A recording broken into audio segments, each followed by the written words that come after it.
Láska moje.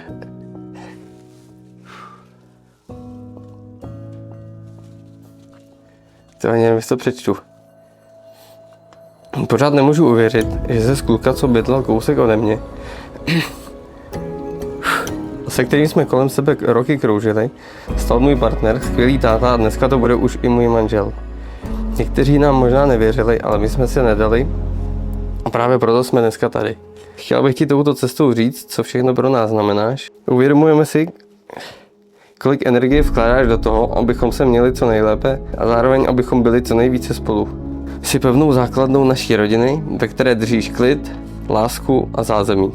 Jsi náš domov. Protože doma nejsme na místě, doma jsme spolu.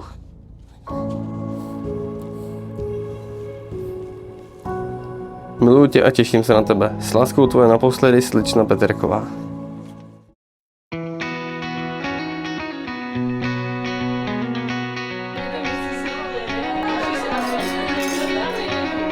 Moje milovaná Nikolko, je to tady. Den, na který se oba těšíme od malinka a společně 5 let.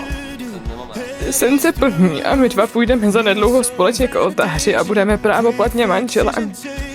Vím, jak budeš a už jsi nádherná a hrozně se na tebe se Sebíčkem těšíme. Ještě poprvé uvidíme.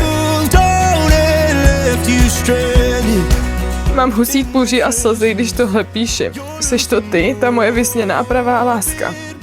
Ta, která mě vždy drží nad vodou a stojí za mnou v každých chvílích. Společně zvládneme všechno.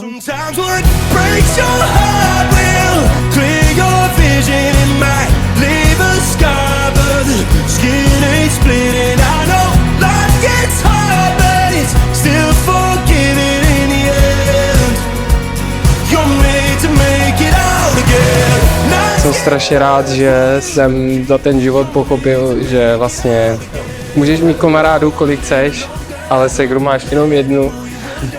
A mám tě strašně rád a strašně si vás vážím obou, ať vám vztah prospívá a mám vás rád. Na zdraví všem. Zdraví.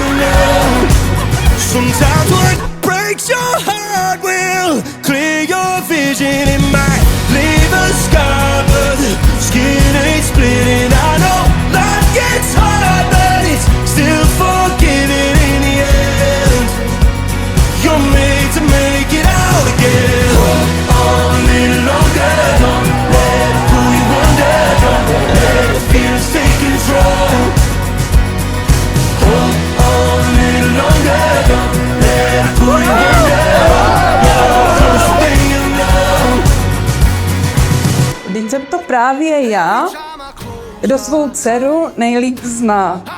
Od jejich prvních nádechů, prvních křiků, pohledů. Byla jsem u jejich prvních krůčků, prvních úsměvů i zklamání. Často jsem od své dcery slýchávala, že až přijde ta pravá láska, jednoduše to synkne. Nebyla jsem si jistá, co si pod tím vlastně představit. Jen jsem doufala, že jednou přijde někdo, vedle koho bude šťastná, kdo ji bude mít rád a s kým bude moci být sama sebou.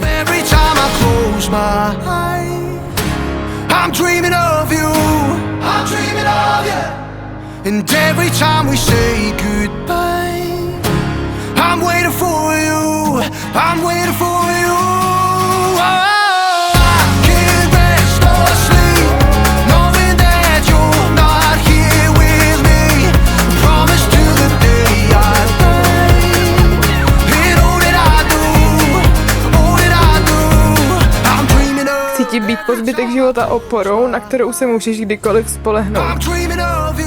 Jsi moje láska, ta moje druhá polovina. Těším se na všechny naše společné chvíle v naší nové kapitole života. Těšíme se na tebe, lásko. Tvoji kluci. Kubin a Sebí.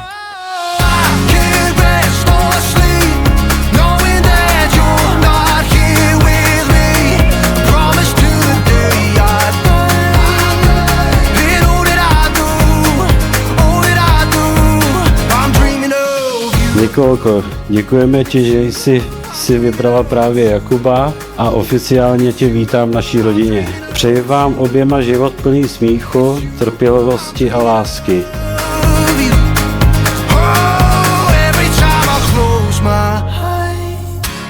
I'm dreaming of you. I'm dreaming of you. I'm dreaming of